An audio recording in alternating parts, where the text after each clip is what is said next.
Welcome to Good Life. I'm Dean Wilson. So glad you've joined us today, and just want to remind you can always find us at goodlifetelevision.org, where you can see all the interviews. We've had some amazing guests over the course of time, all walks of life, industry, nonprofit, public servants, elected officials, athletes, coaches. We've had a little bit of everything, and there's some great stories and great people. And then we break up those full interviews into what we call power clips. And so some of the highlights, kind of some of the gold, we mine from those long form interviews, and we put them into power clips. So I think you really enjoy those. So goodlifetelevision.org, we're so grateful. So many of you have joined us there from all over the world, and we welcome you, and we're so glad you're here. I'm really excited about my guests today. Douglas and Spencer Doman are with me. Welcome, gentlemen. President and CEO of Doman International. Doman International is a organization that is a nonprofit based in Philadelphia. They've come to Philadelphia to be with us. That helps families with a special needs child. And we're going to talk a lot about that in a minute. But if you want to find them, you can go to domaninternational.org. If you have a special needs child, if you know of somebody who has a special needs child, if your neighbor has a special needs child, domaninternational.org is where to go. And it can be life-changing. I just want to tell you that because it was for my family. In addition to being the host here today, I'm a dad of a special needs daughter who's now 19. 17 years ago, we found these folks, and it's been life-changing for our family. The guidance that they give on how you can help a special needs child is the best in the world. So, and I'm not overstating that. I can overstate time to time, but I'm not overstating that. So I'm so honored to have you guys with us.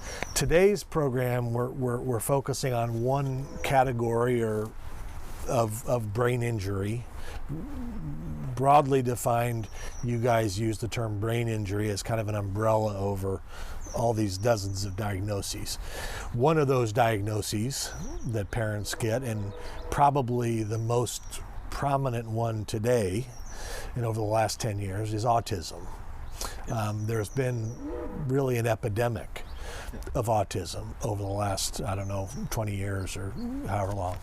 And so a lot of parents are faced with this right now. A lot of parents are taking home a newborn that is somewhere on the autism spectrum, or they discover later on that their child's on the autism spectrum. So I thought it would be really wonderful to have an episode devoted to that.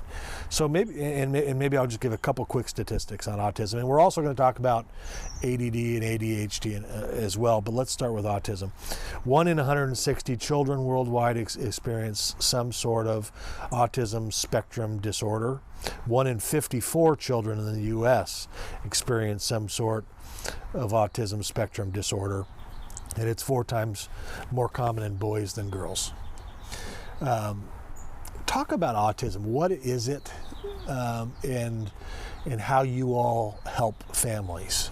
Well, I mean, if there's any term that will put fear into the heart of a mother, it would be to have your child labeled as being autistic. And we have treated these children with great success over the last 50 years, and we are very much opposed to the term autism because, if you look up the definition, there's many definitions to it, but one of the definitions is a child who is intensely interested in self. Where's the science there? I mean, right. Where in the body is this problem coming from that is intensely interested in self? And if we use that definition quite literally, well, when I was shaving this morning, I was intensely interested in self. So I confess that, I'm autistic. And when my wife does her hair in the morning, she is intensely interested in self. So my wife, I've been married for 40 years to an autistic woman. I mean, it's just a crazy term. And of course, there's so much fear related to it. Well, all of our work over the years indicates that these children are injured in the posterior areas of the midbrain and the cortex. The problem is in the brain. And although there's been a crazy history of autism going back to the time that mothers of autistic children were called refrigerator mothers. And there were scientific studies, I'm not making this up, that said that autistic children are the result of refrigerator mothers. And women had huge guilt that I made that child because of me and my character. All of this wrong. And some women threw themselves out of windows because they had been told that they were refrigerator mothers. It is an organic problem that is now understood, and scientific studies indicate it is an organic problem where? In the brain. So it is a kind of brain injury, and it's in the posterior areas. The brain divides down the middle into the anterior areas and the posterior areas, and it is both the cortex, which is the part of the brain responsible for intelligence, and also in the midbrain, which is responsible for balance and motor control. Now, having said that, an injury in the cortex indicates that there can be intellectual problems. If there's anything that these children have proven to us is their intellectual potential, which, from our standpoint at Doman International, it's not acceptable for these children to be average intellectually. It's expected, when we're successful, that they should become considerably above average. Often they have large language problems, but they also, if we can break through, will often be able to read and master many different languages and learn them much more rapidly than you and I could, or for other children of the same age. Spencer, could you talk about some of the symptoms? Okay, because I think it can be confusing. I mean, some autistic, some autistic children, the behavior can be sometimes even startling, or erratic. And when I was with you guys, when we came back 17 years ago and we were learning about this, when you were talking about the sensitive hearing and why do these kids, some of them literally bang against the wall. But when you started to explain it, it was like, I understand. Could you explain like some of the symptoms and how that relates to the injury? Yeah, absolutely. So, as my dad was saying, the brain is the command center of the body, right? So if there's an injury in the brain, it could yield all kinds of symptoms. And so autism is a diagnosis or a label that's been given for kids with a select group of symptoms. So the most common ones are problems with speech development. Some kids diagnosed with autism don't even talk. Hyperactivity, so constantly moving, having difficulty with focusing and concentrating. Hypersensitivity, so an oversensitivity to hearing or to touch. And that alone creates all kinds of havoc, because one of the things we don't realize is that, the way we perceive the world around us is really the way our brain perceives the environment, right? And so for a child who's overly sensitive to sounds or to being touched, the world is a very different place, right? So they might hear something in the distance, like a bird calling, that we might find to be pleasant, but for them it's painful. And so when you are very hypersensitive, to sounds, for example, one way of handling that hypersensitivity is erratic behavior, right? And so for some children, they will cover their ears constantly. You mentioned some children will even resort to self-harm, like hitting their head, because it's so painful just to be in the environment. And so, so our programs are developed to treat that area of the brain, right, that's been affected. And you can start to bring down humming. That's right. Some kids will hum constantly to drown out the sounds of the environment. Is it true that some of these kids can hear a TV when it's off? Some kids can. Some children I've seen are so hypersensitive that people don't even believe me when I tell them about it. I had a child in my office once who looked at my phone before it rang. So the child could literally hear somehow the electrical signal arriving in the phone before it rang. Yeah. We have some children actually who even they will rip the Wi-Fi router out of the wall because of the something about the electromagnetic fields that have to do with the wireless internet. They can sense it. Oh. And of course, to us, this is it sounds like extrasensory perception. It is, just like how some animals might be able to hear or sense things that we can't. These kids can, and unfortunately, it makes the world a much more difficult place for them. And so bringing down that sensitivity allows them to settle down. It allows them to focus and learn, to interact. And so just by improving that sensory area, you see social progress, you see academic progress, you see the child just being happier, and one of my favorite things to hear from parents is sometimes a mom or dad will say, it's like now we really know our child, for the first time. It's like we didn't know him before. Like we've always loved him, but we didn't know him. And now we do. Right. And they're not things like fluorescent lighting, the condensers and the fluorescent, they can hear that. It can be annoying. Or a child screams, and so these children have been improperly diagnosed as having psychological problems. So a child screams for no reason. No, there is a reason. The condenser in the air conditioning unit in the house just turned on, and that's painful to his ears, so he screams. That is mind-boggling. And but it does, that knowledge, that truth, what you just said, yields compassion. This is not a behavior problem. This kid's not waking up saying, I think I'll be a nightmare for my parents. No, you'd act the same way if you had that injury. Exactly. Absolutely. Yeah. Anybody would. I mean, if I have a broken foot, I can't walk. If you've got this certain kind of injury, you're going to hum, or you're going to act out, or you're going to, that just makes sense. Yeah. Okay, treatment. Yeah. So that family walks in, they make it to Doman International in Philadelphia, or an online program with you guys, or whatever it is, and they've got an autistic child who's acting out and behaving these certain ways because of their injury. What's a sample kind of roadmap that you take them on? Yeah, so as my dad said, their brain development in these posterior, the back areas of the cortex and the midbrain have been affected. So if we can kind of target those areas with different activities that we know from experience can help develop those areas of the brain, we can start to see the symptoms reduce. So just to give you an idea, with a typical child diagnosed with autism, we will start with just making sure that their physiology, the function of their body is ideal. So we really look at nutrition. For these kids, their diets are very, very important. They tend to be highly sensitive to the foods that they eat. And so obviously, we can't give medical advice on a show like this.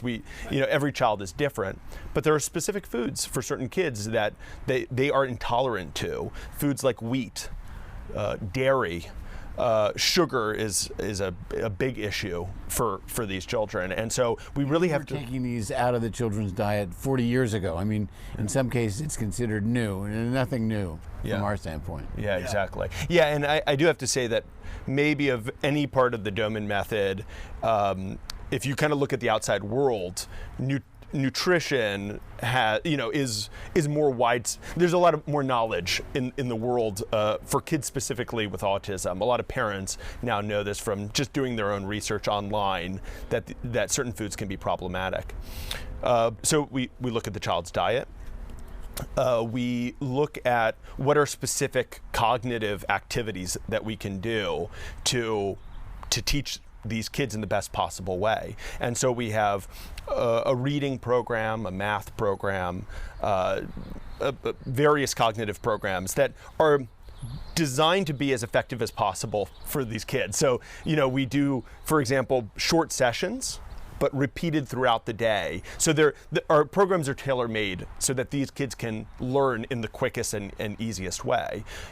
Often with a child who's hyperactive, expecting them to sit in a classroom for 8 hours while you're trying to teach them is like torture for them.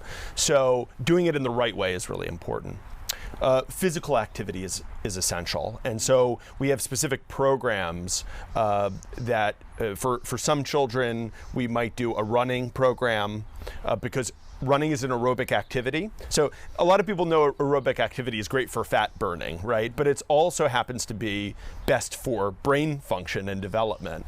And so when we're engaging in aerobic activity, we're actually maximizing our oxygen delivery to the brain. We've been doing this since the 1970s, and now there is scientific study after scientific study showing that aerobic function improves cognitive ability. Yeah, we've spoken a lot in the past about myths, right? Yeah. And there's always the myth of the kind of stupid jock, like someone who's really physically active but unintelligent. Yeah. And the truth is, a lot of studies have been done showing that kids that engage in aerobic activity, test scores in schools immediately go up if the kids are engaged in aerobic activity. So. Wow. So we do, specific aerobic activities for the kids to increase oxygen delivery to the brain. And then we have a special Doman method oxygenation program, which is also designed to maximize oxygen delivery to the brain. So kind of covering these 4 areas: nutrition, oxygenation, physical development, and cognitive development is, how we yield the best results. And then talk about the sensitive hearing. Yeah, so we do specific sensory stimulation. So for hearing specifically, we do auditory stimulation. So we stimulate the child's hearing using specific sounds to basically help program the child's brain to be able to tolerate those sounds better. That works. That works, yeah. And interestingly, our brain, many functions are integrated in our brain. So our midbrain, for example, it controls our ability to process sounds, but it also is responsible for bodily movement, right? Coordination, balance, art, and also tactile processing. So, I mentioned before how physical activity can improve academic performance. Well, in the same way, certain physical activities can also reduce that auditory hypersensitivity as well.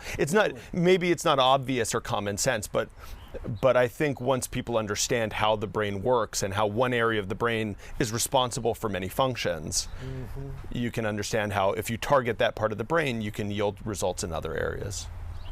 Wow. So if an autistic child, I can't imagine a better place for a family with an autistic child to go than these guys. So domaninternational.org, I highly encourage you, because on the autism front, this is a big mystery for a lot of people. And there's, of course, on these internets, it's a maze of information. We were talking yesterday that it's like before it's hard to find information. Information was at a premium. Now there's so much information, you don't know how to weed through it to figure out what's true. Exactly. And I think one of the things I love about you guys is this is 65 years of research and trial and error and actual results, which is what parents care about. Yeah. Does it work? Yeah, and we even tell parents that, when we're teaching them, that there are hundreds of things that we could tell them about that we've tried and didn't work. But, parents often don't want to hear about that stuff. They want to hear about what will help their kid, and that's what we want to talk about, too. Right. And these kids have great potential from a physical standpoint. There is that midbrain injury, but not the kind of midbrain injury that creates rigidity. Yeah, most of them don't have mobility problems, or tightness. Most don't. There can be problems of coordination, balance, but we can overcome those quite rapidly. And so we have many of these children that have become excellent athletes as a result. They've become runners, gymnasts, swimmers, and bikers. And Spencer, you might want to talk about some of our graduates. Yeah, sure. I'm proud that I think in the last 3 years, the diagnosis that we've graduated most children with is autism, or maybe I should say from is autism, in the sense they can kind of move beyond that diagnosis. But it's important to say that when we graduate a child, it means that the staff and the parents of that child agree that that child can go to school, be successful with their peers, not in a special needs setting. We mean with their well peers, and succeed. And we'll typically have the child go to school, at least for a half a year, to make sure that the teachers are pleased with the child is happy and winning, the parents are happy, then we'll be happy, and then the kid's ready to go. That's wonderful. Let's change subject quickly, because I don't want to run out of time. But this is all gold, pure gold, and I hope parents with autistic children, or somebody that knows an autistic child, is watching and can get help. Attention deficit disorder, and attention deficit hyperactive disorder, ADD, ADHD. These seem like they're extremely now prevalent. In 2016, as of 2016, 6.1 million children in the United States, or 9.4%, have been diagnosed with ADHD. Boys are more likely to be diagnosed than girls. Worldwide, ADHD is found in around 2.2% of children and adolescents and 2.8% of adults. There's a way that this is being handled in our society, and it's oftentimes centered on some kind of a drug medication. And again, we're not criticizing that, and we're not telling anybody to go off their medication, and we're not giving medical advice. However, there's another way, and I think that's what we've learned from you all. Talk about your approach to these kind of diagnoses. Well, let me just, start by saying we are opposed to also this label that is put on children as well, because it's, and we're not the only ones, there are plenty of people that agree with us, it's too broad. Little boys, they are hyperactive in a good way. I mean, that's what's expected of them. So, yeah, they will stand, on the table in school, but they're just being boys. And then to label that a disease and drug it, wow. Right. I mean, thank God I'm old enough to have avoided that, because it was expected boys would do those things, back in my day. So in essence, you're saying it's over-diagnosed. Right, exactly. Severely. And then some children, many of the same symptoms that I just mentioned for autism, if I talk about attention deficit disorder, the symptoms are, difficulty with concentration, hyperactivity, lack of focus. For some kids, maybe difficulties in school. But it's a label given to kids who have milder symptoms, right, than the children who might be labeled as autistic. And that's why we say, just to clarify for parents, these are all kids with a brain injury. They just have differing symptoms, right? And so or degrees, exactly, yeah, exactly. And so we've actually written a book, my dad and I. We've got to talk about that. Yeah, where it's the working title is Answering Autism, an integrative plan for kids with autism, ADD, ADHD, and neurodevelopmental delays. And you can see we've written it for autism, ADD, and in even other neurodevelopmental conditions. Answering Autism, yeah. That's Love it. Great title. Yeah. Yeah, and it will be published this year. And we're very proud of this book. It's a real 21st century book, because we have given our basic program in the book. So our basic cognitive program is in there, our sensory stimulation program, our physical program, our nutritional program. We have a section on sleep as well, and the social program. It's all there. It's totally holistic. Yeah. And a parent can take that book and get significant results. Our program, as you know, only works if you do it. Right. And so if they take the book, there are going to be kids that are going to get well from that book. Yeah. Wow. And there's a ton of information, and we it was funny as we were writing the book. Sometimes one of us would say to the other, maybe I've given too much information in this chapter. Should I hold back? And the answer was always no. We're going full force here. So, but I will say as a disclaimer on this subject is they've got a lot of books. I think 7. Yes. But so read the books. But there's no substitute for a program from Doman International in terms of the results that parents want to achieve. I'll say that on your behalf. We wouldn't say that, but I'll say it. I mean, there's no substitute for a program specifically tailored to a child. Exactly. Sure. The books are general information to help all the kids. Right. But when we've actually see the child, do an evaluation, do a diagnosis, have our medical staff check the child, then it's a specific program for that kid. It's a glove the child's hand goes into perfectly. And the issue very often with medication is that, first of all, it's not treating the underlying issue, which is in the brain, right? And very often parents find it's not even effective, right? It doesn't handle the symptoms because it's not mask the situation. Yeah. Well, and even for some kids it might mask, and for other kids it might have no effect at all. And then sometimes the side effects that the medications have are even worse than the symptom you're trying to target in the first place.